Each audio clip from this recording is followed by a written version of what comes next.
आवडत्या कार्यक्रमात ज्याचं नाव आहे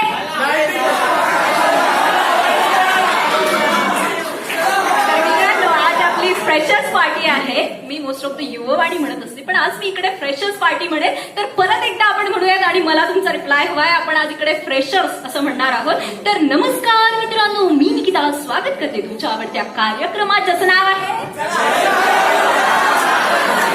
सो फाईन. तुम्हाला चला हवा येऊ द्या, हवा असेल तर तेही होईल आपल्याकडे. तर मित्रांनो, छान आपली आजची संध्याकाळ गेली.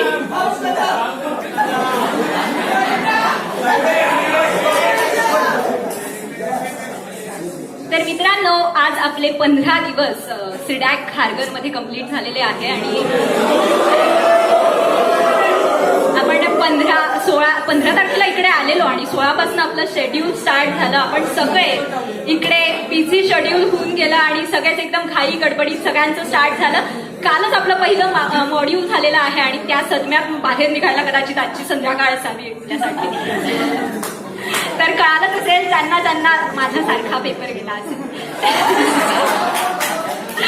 तर ठीक आहे, काही नाही, पण लक्षात ठेवा मेकॅनिकल वाले आपले आणि इलेक्ट्रॉनिक्स पण जे नॉन IT बॅकग्राऊंड आपण नेहमी म्हणतो आहे, त्याचा झेंडा आपल्याला लास्टला गाडावा लागणार आहे.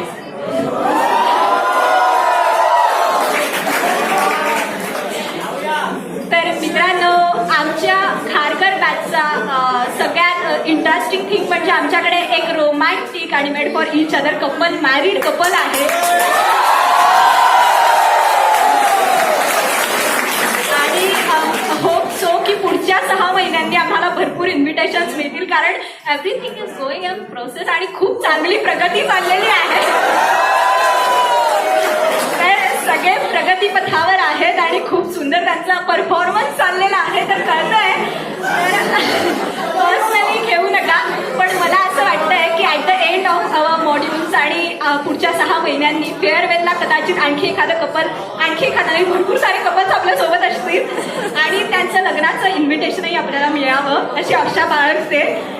तर सगळे छानपैकी आपली हॉस्टेल लाईफ एन्जॉय करताय आणि इन्क्लुडिंग मीही खूप छान हॉस्टेल लाईफ एन्जॉय करतेय.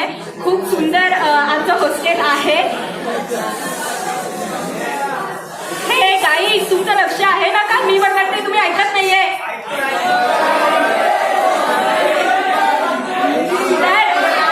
तर आज जुहूचे मित्रमैत्रिणी इकडे आलेले आहेत. कदाचित काहींचे नंबरही